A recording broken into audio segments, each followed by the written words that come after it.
24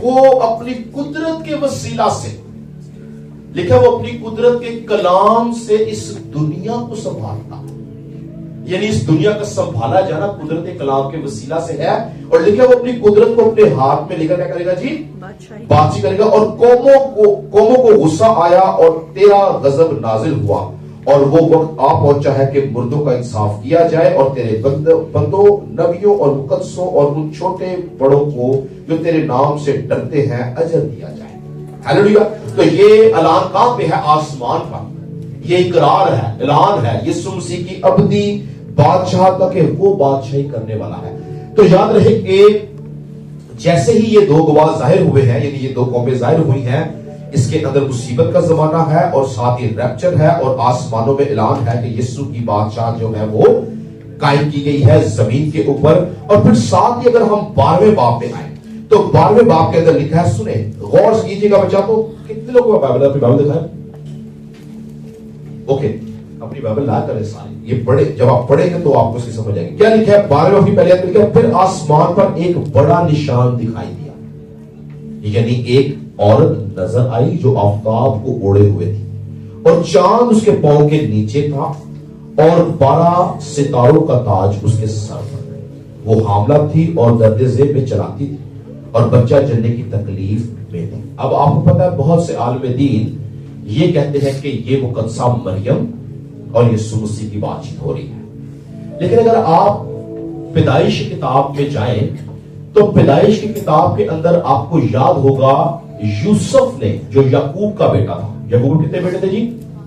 12۔ یوسف نے ایک خواب دیکھا تھا، اور اس نے خواب میں ہی دیکھا تھا کہ سورج، چاند اور 11 ستارے اس کو سجدہ کر رہے ہیں۔ نکالے ذرا میرے ساتھ پیدائش کی کتاب،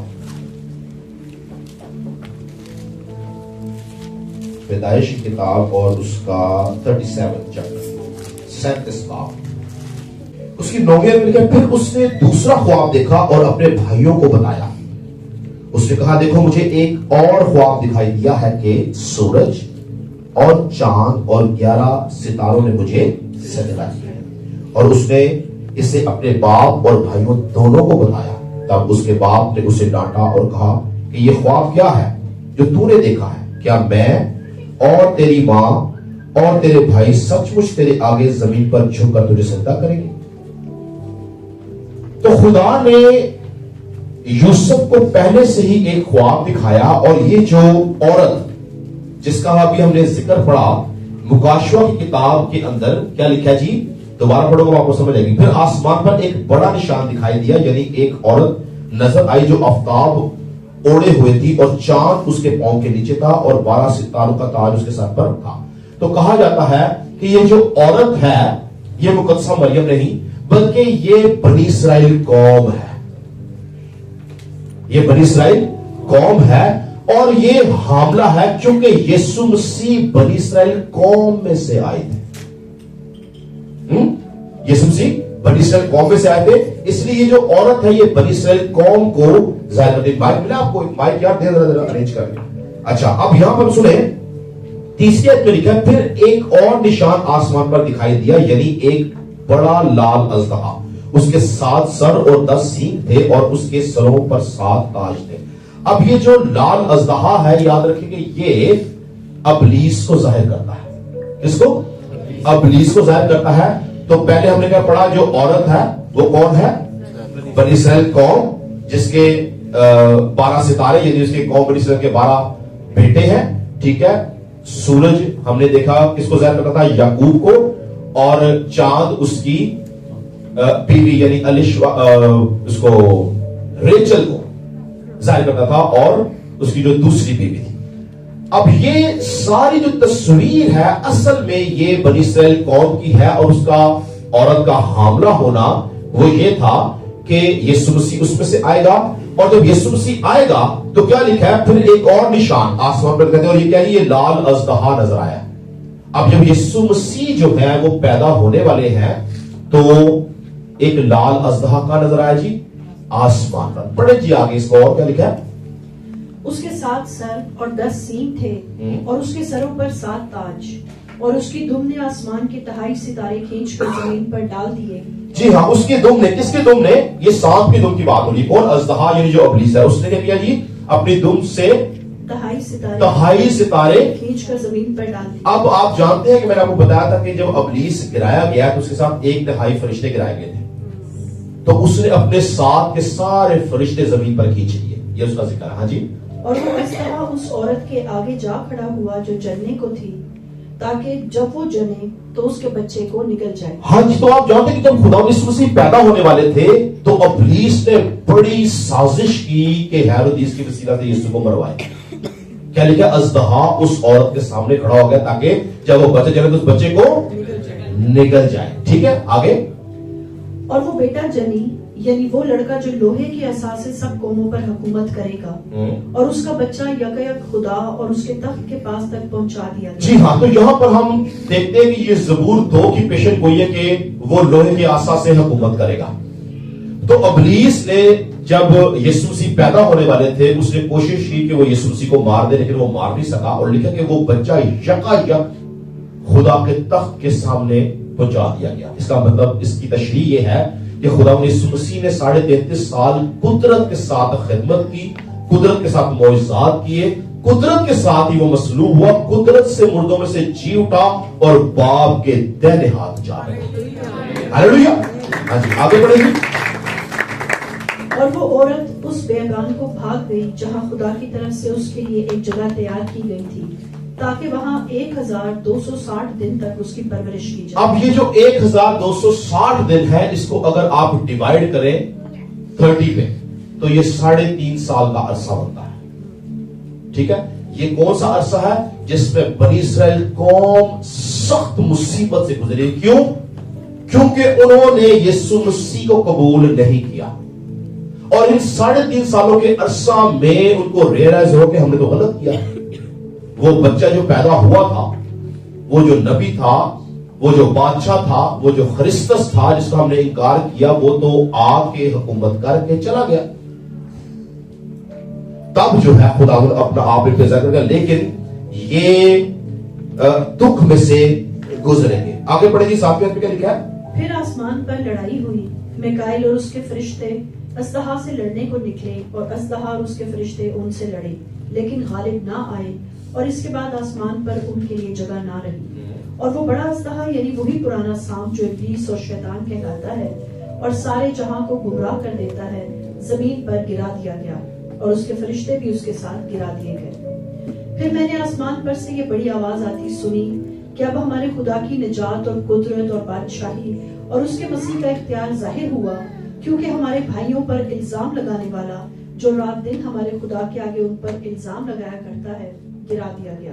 اچھا، اب یہاں پر اس بات کو سمجھیں کہ جب ہم مسیح میں ہوتے ہیں، جب ہم مسیح میں ہوتے ہیں، ہم خداوند پہ ہوتے ہیں، ہم توبہ کر لیتے ہیں، اور اس کے بعد جب ہم کنٹینیوس گناہ کرتے ہیں تو آپ جانتے ہیں کہ ابلیس دن رات خداوند کے سامنے ہم پہ الزام لگاتا ہے. کیا؟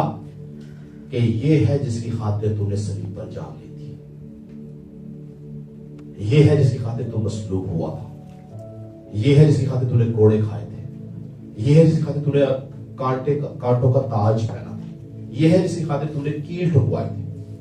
اور یہ پھر اسی دنیا کے اندر، انہی کاموں کے اندر، انہی محفلوں میں موجود ہے، وہ الزام لگاتا ہے. تو آپ سوچیں کہ یہ بات یسوع کے دل پہ کیسے گزرتی ہوگی. لیکن وہ ایماندار جو یسوع کے خون سے دھل کر پاکیزگی کی حالت میں رہتے ہیں، یاد رکھے وہ خدا کے حضور یاد کیے جائیں گے. اور پھر یاد رہے کہ چاہے یہ جسمانی دنیا ہے یا روحانی دنیا ہے، ان میں فتح جو ہے وہ صرف ایک ہی چیز سے ہے، اور وہ ہے برے کا خون. 11 میں لکھا ہے، اور وہ برہ کے خون اور اپنی گواہی کے کلام کے باعث اس پر غالب آئے، اور انہوں نے اپنی جان کو عزیز نہ سمجھا، یہاں تک کہ موت بھی گوارا کی. تو ابلیس کی شکست آخری زمانہ کے اندر یا آخری عالم کے اندر جو ہے وہ کس چیز سے ہے؟ وہ برہ کے خون سے ہے. ہاللیلویا. آپ سوچیں آج ہماری زندگی میں جو فتح ہے وہ برہ کے خون سے، یسوع مسیح کے خون سے. یسوع مسیح کا خون جو ہے وہ کسی ایٹمی ہتھیار سے کام نہیں ہے. ایٹمی ہتھیار تو دنیا کو فنا کرتا ہے، یسوع کا خون روحانی عالموں میں ابلیسی قوتوں کو فنا کرتا ہے۔ تو وہاں پر لکھا ہے کہ وہ کس بات سے غلبہ حاصل کریں گے؟ برہ کے خون کے وسیلہ سے۔ آج بہت سے لوگ برہ کے خون کی اہمیت کو نہیں جانتے، لیکن اگر آپ اس کی افادیت کو سمجھنا شروع کریں، آپ اس کو اپنی زندگی میں محسوس کرنا شروع کریں، تو یاد رکھیں برے کا خون آپ کو ہر طرح کی ناراستی سے پاک کرتا ہے۔ یسوع مسیح کا خون ہماری پروٹیکشن ہے۔ آپ جانتے ہیں کہ قوم بنی اسرائیل جو پرانے عہد کی کلیسیا تھی، ان کی پروٹیکشن کس بات سے تھی؟ برے کا خون لگایا گیا تھا، اور فرشتہ نے یہ بولا تھا کہ یہ جو خون ہے یہ اس گھر کی حفاظت کرے گا جو جو کوئی اس گھر میں ہوگا، اور نئے عہد کی کلیسیا بھی برہ کے خون سے بچائی گئی ہے۔ ہلیلویا۔ تو برہ کا خون بڑی زبردست چیز ہے۔ اوکے، اس کے بعد ہم جلدی سے، ہمارے پاس وقت ہی، ہم 13ویں باب پہ آئیں گے۔ 13ویں باب کے اندر سنیں، 13ویں باب میں ہمیں کیا ملے گا؟ 13ویں باب کو اگر ہم پڑھیں تو یہاں پر ہمیں 2 حیوانوں کا ذکر ہے۔ ٹھیک ہے جی، کتنے؟ 2 حیوان۔ پہلا حیوان مخالف مسیح ہے، دوسرا حیوان جو ہے وہ جھوٹا نبی ہے۔ تو پہلا حیوان مخالف مسیح، دوسرا حیوان جھوٹا نبی ہے۔ اور اس میں تیسری بات کیا ملے گی کہ یہ مخالف مسیح اور جھوٹا نبی مل کر بہت سے معجزات کریں گے، اور جھوٹا نبی مخالف مسیح کا مجسمہ بنائے گا، اور جھوٹے نبی کے پاس اختیار ہوگا کہ وہ اس مجسمے میں، اس بت میں روح پھونکے گا تو وہ جیتا جاگتا مجسمہ ہو جائے گا۔ اور جھوٹا نبی جو ہے وہ لوگوں کو اس بات پر اکسائے گا کہ اس کی پرستش کی جائے، اور پرستش کرنے والوں کو لکھے ان کے ماتھے پہ اور ان کے دہنے ہاتھ پہ چھاپ دی جائے گی 666، اور جس کے اوپر وہ چھاپ نہیں ہوگی اس کو قتل کیا جائے گا۔ پڑھ لیں جی ذرا اس کو، 13واں باب نکالیں اور پہلی آیت سے پڑھیں کیا لکھا ہے۔ اور سمندر کی ریت پر جا کھڑا ہوا، اور میں نے ایک حیوان کو سمندر میں سے نکلتے ہوئے دیکھا۔ اس کے 10 سینگ اور 7 سر تھے، اور اس کے سینگوں پر 10 تاج، اور اس کے سروں پر کفر کے نام لکھے ہوئے تھے۔ تو یہ سن لیں، یہ جو پہلا حیوان ہے جو سمندر سے نکلا ہے یہ مخالف مسیح ہے۔ ٹھیک ہے، یہ مخالف مسیح ہے، اور یہ جو آپ کو 10 سر اور تاج نظر آتے ہیں، مخالف مسیح کے ساتھ بہت سی قومیں مڈل ایسٹ کی جو اسرائیل کی مخالفت میں ہیں وہ جمع ہوں گی۔ یہ 10 سر 10 سلطنتوں کو، 10 بادشاہوں کو ظاہر کرتی ہے، اور لکھا ان کے اوپر کفر کے نام، یعنی وہ خدا کے نام پر کفر بولیں گے۔ ہاں، یہ کون ہے؟ پہلا حیوان مخالف مسیح۔ ہاں جی، آگے ہے۔ اور جو حیوان میں نے دیکھا اس کی شکل تیندوے کی سی تھی، اور پاؤں ریچھ کے سے، اور منہ ببر کا سا، اور اس دستہاں نے اپنی قدرت اور اپنا تخت اور بڑا اختیار اسے دے دیا۔ اور میں نے اس کے سروں میں سے ایک پر گویا زخم کاری لگا ہوا دیکھا، مگر اس کا زخم کاری اچھا ہو گیا، اور ساری دنیا تعجب کرتی ہوئی اس حیوان کے پیچھے پیچھے۔ اب رک جائیے، جو زخم کاری ہے اس کی 2 تشریحات ہیں۔ ایک اس کی عالم دین یہ تشریح کرتے ہیں کہ جو مخالف مسیح ہوگا وہ یہ بتانے کے لیے کہ میں ہی معجزات قدرت رکھتا ہوں، کسی ایک قوم میں بڑی زبردست وبا آئے گی اور یہ مخالف مسیح اس قوم کو شفا دے گا۔ یہ جو زخم کاری کا ذکر ہے نا، ایک سر پر زخم کاری، ایک سر بیسیکلی کسی ایک قوم کو ظاہر کرتا ہے، تو اس زخم کاری یعنی اس وبا کو وہ شفا دے گا، یہ ثابت کرنے کے لیے کہ وہ مسیح ہے۔ ایک تشریح اس کی یہ ہے، کچھ عالم دین یہ کہتے ہیں کہ مخالف مسیح کو تلوار سے مار دیا جائے گا اور وہ پھر جی اٹھے گا، یہ بتانے کے لیے کہ وہ مسیح ہے۔ یہ بات کہاں ملتی ہے؟ 13ویں باب کی ذرا آپ آئیں جی، 14ویں آیت پڑھیں۔ اور زمین کے رہنے والوں کو ان نشانوں کے سبب سے جن کے اس حیوان کے سامنے دکھانے کا اس کو اختیار دیا گیا تھا، اس طرح گمراہ کر دیتا تھا کہ زمین کے رہنے والوں سے کہتا تھا کہ جس حیوان کے تلوار لگی تھی اور وہ زندہ ہو گیا اس کا بت بناؤ۔ ٹھیک ہے، تو یہاں پر یہ جو تلوار لگی تھی اور وہ مر گیا تھا اور جی اٹھا، اس کا بت بناؤ، یعنی مخالف مسیح یہ بات ظاہر کرے گا کہ جس طرح یسوع مرا تھا اور جی اٹھا، وہ بھی مرے گا، اس کو تلوار لگے گی، وہ مرے گا اور پھر جی اٹھے گا۔ اور جھوٹا نبی یہ کہتا ہے کہ جس حیوان کے تلوار لگی اور جی اٹھا اس کا بت بناؤ اور اس کی پرستش کرو۔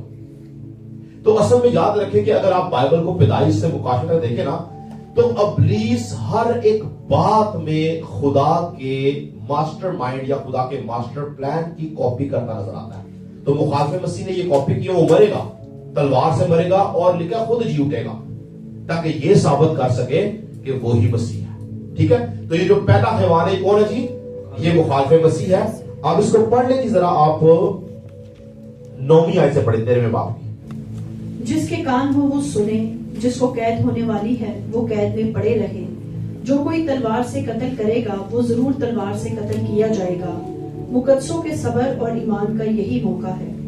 پھر میں نے ایک اور حیوان کو زمین میں سے نکلتے ہوئے دیکھا. اس کے برہ سے 2 سینگ تھے اور اسلحہ کی طرح بولتا تھا. جی بس, تو یہاں پر یہ کیا لکھا ہے جی؟ میں نے ایک حیوان کہاں سے نکلتے دیکھا جی؟ پہلا حیوان کہاں سے نکلا تھا؟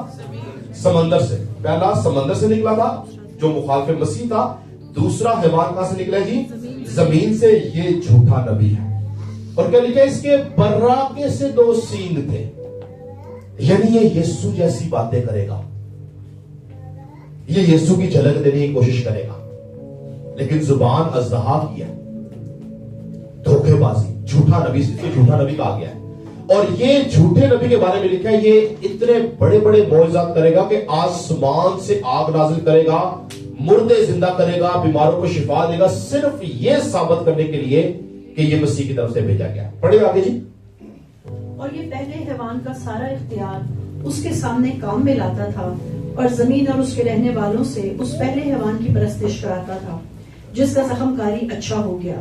اور وہ بڑے بڑے نشان دکھاتا تھا, یہاں تک کہ آدمیوں کے سامنے آسمان سے زمین پر آگ نازل کر دیتا اور زمین کے رہنے والوں کو ان نشانوں کے سبب سے جن کے اس حیوان کے سامنے دکھانے کا اس کو اختیار دیا گیا اس طرح گمراہ کر دیتا کہ زمین کے رہنے والوں سے کہتا کہ جس حیوان کے تلوار لگی اور وہ زندہ ہو گیا اس کا بت بناؤ.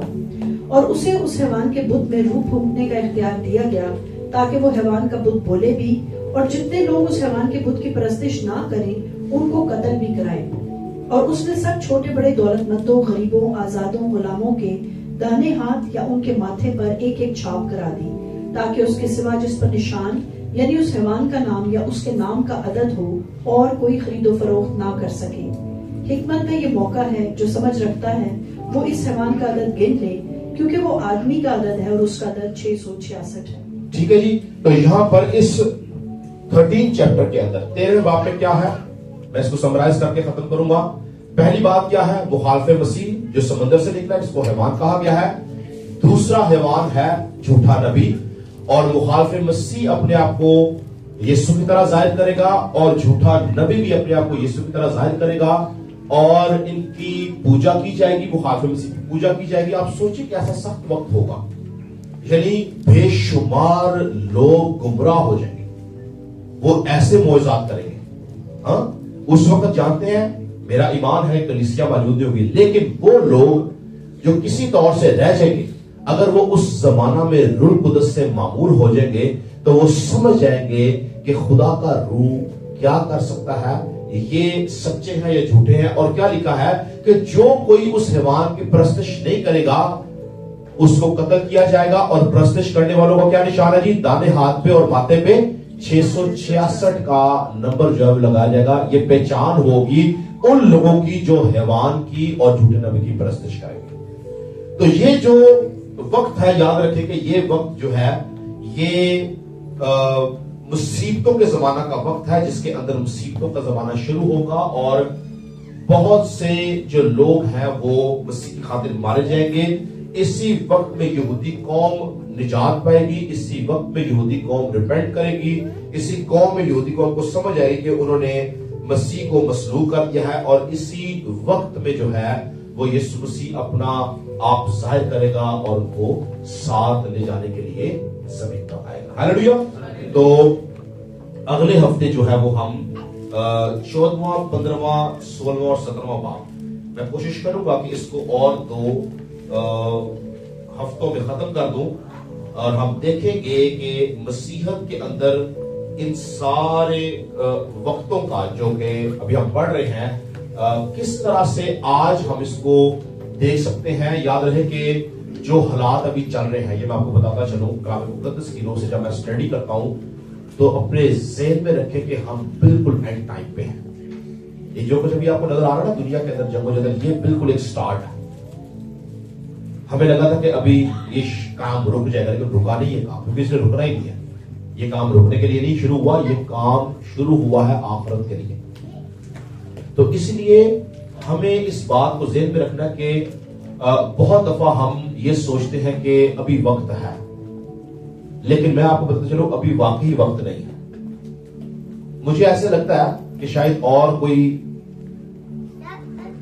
20-30 سال کا اور معاملہ ہے، شاید کم ہوگا، زیادہ نہیں ہو سکتا. مجھے ایسے لگتا ہے کیونکہ جتنی تیزی سے قوم بنی اسرائیل کلام کے مطابق بڑھ رہی ہے گریٹر اسرائیل کے لیے، گریٹر اسرائیل کا جو سلسلہ ہے وہ آخرت کا سلسلہ ہے. تو یاد رکھیں کہ ہم بالکل اینڈ ٹائم پہ ہیں. ہمارے لیے ان ساری باتوں میں پیغام یہ ہے کہ ہم اپنی زندگیاں خداوند کے کلام اور روح القدس کی تابعداری میں گزاریں، تاکہ اس بات کو یاد رکھیں کہ یسوع مسیح کے آنے سے پہلے ایڈورٹائزمنٹ نہیں ہے، ہاں کہ کوئی اشتہار لگ رہا ہے کہ یسوع مسیح آ رہے ہیں، ایسا نہیں ہے. لیکن وہ دن چور کی مانند ہے. ہم نہیں جانتے کہ یسوع مسیح نے کب ظاہر ہونا ہے، کب کلیسیا اٹھائی جائے گی. اسی لیے 3 طرح کے کانسیپٹ دیے گئے ہیں: پری ٹریبولیشن ریپچر کا، مڈ ٹریبولیشن ریپچر اور پوسٹ ٹریبولیشن ریپچر کا کانسیپٹ دیا گیا ہے. لیکن یہ کنفرم ہے کہ ریپچر ہوگا. اور آپ جانتے ہیں، آپ اسٹڈی کریں، آپ سارے پڑھے لکھے لوگ ہیں، اسٹڈی کریں کہ جو میکسیمم فلاسفرز ہیں وہ کہتے ہیں کہ پری ٹریبولیشن ریپچر ہوگا، یعنی مصیبتوں کے زمانہ سے پہلے کلیسیا اٹھائی جائے. تو یاد رکھیں اٹھایا وہ جائے گا جو پاکیزگی میں زندگی جیتا ہے. اور بتاتا چلوں کہ جو ایماندار رہ جائیں گے اٹھائے وہ بھی جائیں گے، لیکن ان سارے 7 سالہ مصیبتوں میں سے گزرنا. اگر وہ ایمان پر قائم رہیں گے تو 7 سالوں کے اندر وہ بھی اٹھائے جائیں گے، لیکن وہ مصیبتوں سے ضرور گزرے گی. تو فیصلہ آپ کے ہاتھ میں کہ آپ نے مصیبتوں میں سے گزرنا ہے یا مصیبتوں سے پہلے آپ اٹھایا جائے. پریز گاڈ، کل کو برکت دے.